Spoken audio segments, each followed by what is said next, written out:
स्वागत है दोस्तों आप सभी का अपने YouTube चैनल सीजी ज्ञान पर। दोस्तों इस वीडियो में हम हिंदी के महत्वपूर्ण प्रश्न देखेंगे जो कि आपके छत्तीसगढ़ प्री बीएड और डीएड के लिए बहुत ही ज़्यादा इंपॉर्टेंट है। देखिए दोस्तों, आज जो अभी हिंदी का टॉपिक पढ़ेंगे वहाँ से आपका 1 से 2 प्रश्न आपके प्री बीएड और प्री डीएड में आता है, तो ज़रूर वीडियो का अंत तक देखिएगा। हम इस प्रश्न को स्टार्ट करने से पहले जो इस प्रश्न में शामिल नहीं है, जो भी प्रश्न जो कि इम्पॉर्टेंट है उसे पहले हम बता देते हैं दोस्तों, उसे आप देखिए। तो देखिए, सबसे पहले स्पर्श व्यंजन की संख्या कितनी होती है दोस्तों?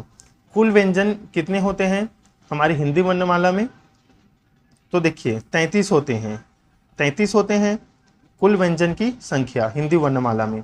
और वर्णों की संख्या दोस्तों 52 वर्ण होते हैं, इसे याद रखिएगा। हिंदी वर्णमाला में लेखन के आधार पर भी 52 होते हैं और उच्चारण के आधार पर कितने होते हैं दोस्तों बताइएगा?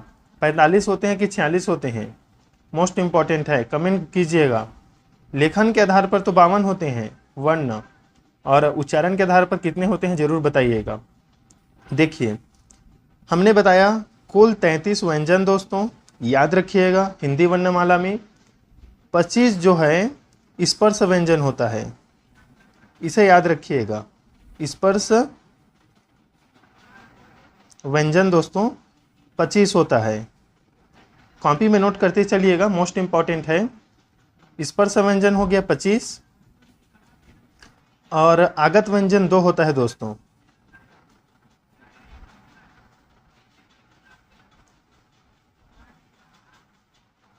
आगत व्यंजन 2 होता है, कौन कौन से? तो याद रखिएगा, ज जिसके बिंदु नीचे में होता है और फ यहाँ पर बिंदु होता है, ये आगत व्यंजन है, इसे कॉपी में नोट कर लीजिएगा, ज और फ। और होता है 2 व्यंजन द्विगुण व्यंजन दोस्तों, द्विगुण व्यंजन, वो उसकी संख्या भी 2 होती है, इसे कॉपी में नोट कर लीजिए, इंपॉर्टेंट है आपके एग्जाम की दृष्टि से। द्विगुण व्यंजन 2 होती है, कौन कौन से? ड और ढ, ये जो है द्विगुण व्यंजन है, इसे याद रखिएगा, मोस्ट इंपॉर्टेंट है आपके एग्जाम के लिए। यह हो गया दोस्तों। अब देखिए हर्ष स्वर, हर्ष स्वर कितने होते हैं? तो हर्ष स्वर जो है 3 होते हैं दोस्तों। अ, ई, सॉरी छोटा ई ही रहेगा, और उ, मतलब जिसके उच्चारण में हमें कम समय लगता है, अ ई उ, ये हर्ष स्वर है। अगर हम दीर्घ स्वर की बात करें तो इसे बड़ा कर देंगे तो ये दीर्घ स्वर हो जाएगा, इसे याद रखिएगा। पुलुत स्वर भी होता है दोस्तों, पुलुत स्वर, ये आपके एग्जाम में पूछा जाता है कभी कभी। पुलुत स्वर मोस्ट इंपॉर्टेंट है। जैसे हम नाटक में राम बोलते हैं या श्याम बोलते हैं तो थोड़ा सा लंबा बोलते हैं राम को, तो जैसे राम, ये रा हो गया, फिर ये अ है मतलब, उसके बाद ये माँ, तो थोड़ा सा लंबा जो जाता है शब्द वो पुलुत स्वर होता है। अब इसे याद रखिएगा।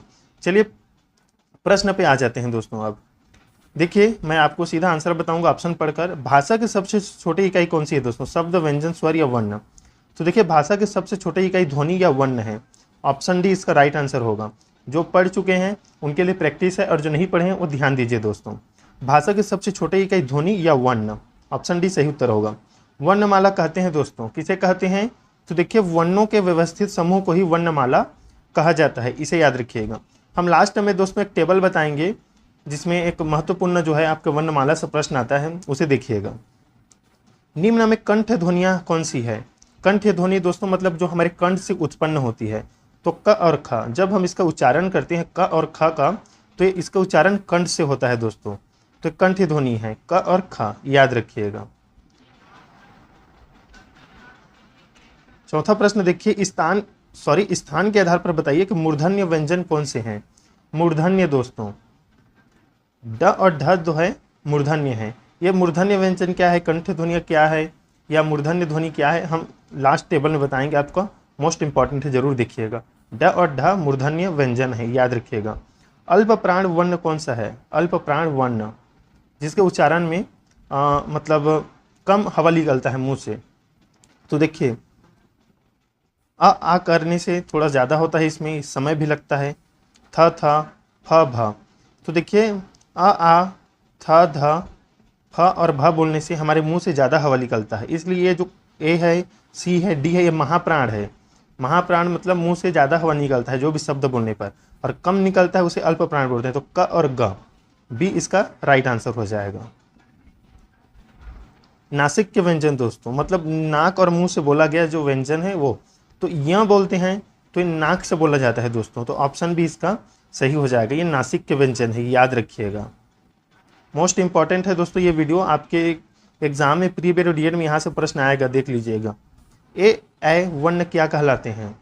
तो देखिए ए और ए जब हम वर्ण का उच्चारण करते हैं दोस्तों तो कंठ से होता है और तालव्य से होता है।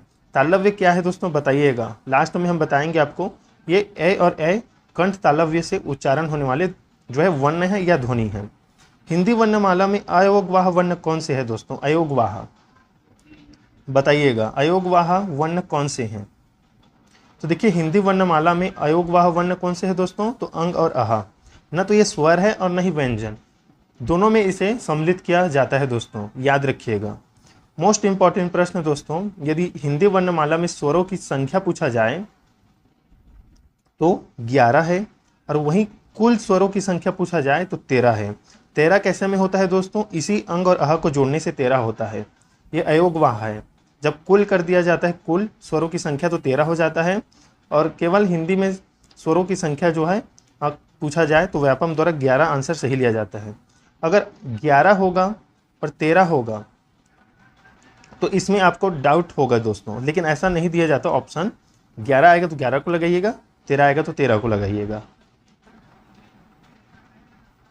निम्न में बताइए कि किस शब्द में द्वित्व व्यंजन है? तो देखिए दिल्ली में द्वित्व व्यंजन है। स ह कौन से व्यंजन कहलाते हैं दोस्तों? मोस्ट इंपॉर्टेंट है। तो देखिए संघर्षी व्यंजन कहलाते हैं, याद रखिएगा। स्वरों की संख्या 11 और 13 है दोस्तों। कमेंट में बताइएगा स्वर की संख्या जो 11 है और 13 है तो कौन कौन से स्वर शब्द हैं, वर्ण कौन कौन से हैं स्वर के, लिख कर बताइएगा कमेंट में आप सभी। निम्न में से बताइए कि नवीन विकसित ध्वनियाँ कौन सी है? तो देखिए ख और ग जो है नवीन विकसित ध्वनि है। घोष वर्ण बताइए दोस्तों। घोष वर्ण मतलब जिसके उच्चारण में हमारा कंपन होता है, मुंह, हमारे मुंह में कंपन होता है, उसे घोष वर्ण बोलते हैं दोस्तों। बताइए कौन सा है? तो देखिए म है। अगर हम म बोलते हैं दोस्तों तो थोड़ा सा कंपन हमारे मुंह में होता है। ख बोलने से, च बोलने से और ठ बोलने से कंपन नहीं होता, लेकिन म बोलने से कंपन होता है, उसे घोष वर्ण बोलते हैं दोस्तों। कौन सा अमानक वर्ण है? तो अमानक वर्ण है दोस्तों ये वाला। ऑप्शन सी इसका राइट आंसर है। क ग ज फ ध्वनि किसकी है? तो देखिए ये अरबी और फारसी की है। इसकी पहचान क्या है? तो देखिए नीचे में बिंदु होता है, याद रखिएगा। हिंदी में मूलतः वर्णों की संख्या कितनी है दोस्तों? तो देखिए 52 वर्ण है, हमें पता है। छ ध्वनि किसके अंतर्गत आती है दोस्तों? तो संयुक्त वर्ण। संयुक्त वर्ण क्यों दोस्तों छ? क्योंकि ये क और स से मिलकर बना होता है, क और स से मिलकर बना होता है, इसलिए छ संयुक्त व्यंजन है दोस्तों, यह संयुक्त वर्ण है, दो वर्ण से मिलकर बनता है। हिंदी शब्दकोश में छ का क्रम किस वर्ण के बाद आता है? तो देखिए छ का क्रम क के बाद आता है दोस्तों, याद रखिएगा। मोस्ट इंपॉर्टेंट है। ज्ञ वर्ण किन वर्णों के संयुक्त से बनता है? तो देखिए ज्ञ भी संयुक्त वर्ण है, दो वर्णों के संयोजन से मिलकर बनता है, आधा ज और य। तो ऑप्शन भी इसका राइट आंसर है। ज और य मिलकर जो है बराबर रहेगा, ये ज्ञ बनता है।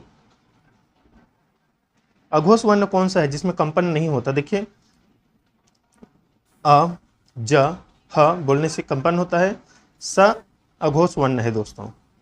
घ का उच्चारण स्थान कौन सा है बताइए?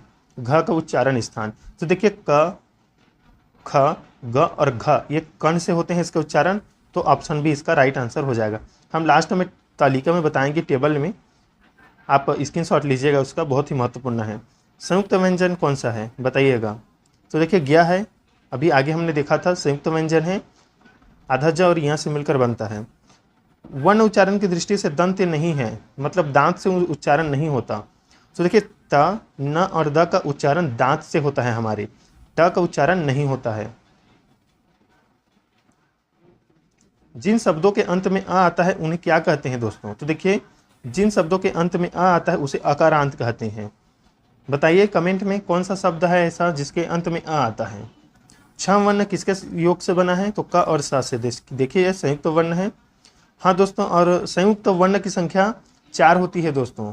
संयुक्त व्यंजन या संयुक्त वर्ण की संख्या 4 होती है। कौन कौन से बता देते हैं। छ होता है, त्र होता है, ज्ञ होता है और एक क्या होता है दोस्तों, स्र होता है। तो ये जो है संयुक्त व्यंजन है या संयुक्त वर्ण है, संख्या 4 है। कॉपी में नोट कर लीजिएगा। हिंदी वर्णमाला में स्वरों की कुल संख्या कितनी है, तो 13 है दोस्तों। कुल पूछा है ना, याद रखिएगा। निम्न में से कौन स्वर नहीं है दोस्तों, तो देखिए अ उ ए ये स्वर हमें पता है, यह जो है स्वर नहीं है। निम्नलिखित में से कौन ट वर्ग नहीं है दोस्तों, बताइए ट वर्ग नहीं है। तो देखिए ठ ड ढ़ ये ट वर्ग के शब्द हैं, लेकिन घ जो है क वर्ग का शब्द है, क ख ग घ। याद रखिएगा। हिंदी वर्णमाला में व्यंजन की संख्या कुल कितनी है, तो 33 है दोस्तों, याद रखिएगा, मोस्ट इंपॉर्टेंट है। देखिए निम्नलिखित में से कौन सा पश्च स्वर है, मतलब मुंह के पीछे भाग से उच्चारित होता है, तो आ बोलने से जीभ का जो है अंदर से ये स्वर उच्चारित होता है। अयोगवाह, कौन अयोगवाह है, तो विसर्ग जो होते हैं दोस्तों अयोगवाह होते हैं। विसर्ग हमें पता है अंग ऐसा होता है, और ये अयोगवाह के अंतर्गत आते हैं, मोस्ट इंपॉर्टेंट है ये। छ ध्वनि का उच्चारण स्थान क्या है, तो देखिए तालव्य है। हम बताएंगे अभी तालव्य मूर्धन्य क्या है दोस्तों, वीडियो के अंत तक बने रहिएगा। निम्नलिखित में से कौन सा एक संयुक्त व्यंजन नहीं है, तो देखिए छ है, त्र है और ज्ञ संयुक्त वर्ण है या संयुक्त व्यंजन है, स नहीं है, हमने अभी देखा है। तालव्य व्यंजन कौन कौन सा है, तो च, छ, ज और झ तालव्य है दोस्तों। बताइएगा ट ठ ड और त थ ध ध प फ ब ब ये कौन से ध्वनियाँ हैं, मोस्ट इंपॉर्टेंट है। य र ल व किस वर्ग के व्यंजन है दोस्तों, तो अंतःस्थ व्यंजन है य र ल व। आपको अगर पूछा जाए अंतःस्थ व्यंजन की संख्या कितनी है, तो 4 है, य र ल व, याद रखिएगा। अनुनासिक का संबंध होता है दोस्तों, तो देखिए अनुनासिक का संबंध होता है नाक और मुंह से। ऑप्शन सी इसका राइट आंसर हो जाएगा। अनुनासिक व्यंजन कौन से होते हैं दोस्तों, तो वर्ग के पंचम अक्षर होते हैं तालिका में। अभी हम देखेंगे उस तालिका को, तो उसमें जो 5वां डब्बा होगा वो पंचम अक्षरी अनुनासिक होगा, जो नाक से बोले जाने वाले अक्षर होंगे। सॉरी दोस्तों। हिंदी वर्णमाला में स्वरों की संख्या कितनी है, तो हिंदी वर्णमाला में स्वरों की संख्या है 11 दोस्तों। कुल पूछा जाए तो 13 है। कंठ योष्ठ ध्वनि, मतलब कंठ से भी और होंठ से भी जो ध्वनि का उदाहरण है वो है और। जब हम और बोलते हैं तो हमारा कंठ और होंठ दोनों जो है इस पर कार्य करता है कंठ्योष्ठ बोलने से। भाषा निर्माण की इकाइयों का सही अनुक्रम है दोस्तों, तो देखिए ध्वनि, शब्द, पद और वाक्य, ये सही क्रम है, इसे याद रखिए, मोस्ट इंपॉर्टेंट है। ध्वनि के बाद शब्द आता है, शब्द के बाद पद, पद से बाद वाक्य। उच्चारण स्थान के आधार पर कंठ से लेकर मुख्य विवरण में उच्चारित व्यंजन ध्वनियों का सही अनुक्रम क्या है, तो देखिए सबसे पहले कंठ आता है जिसमें क ख ग घ, फिर तालव्य है दोस्तों, वत्स्य है, दंत्य है, ओष्ठ्य है।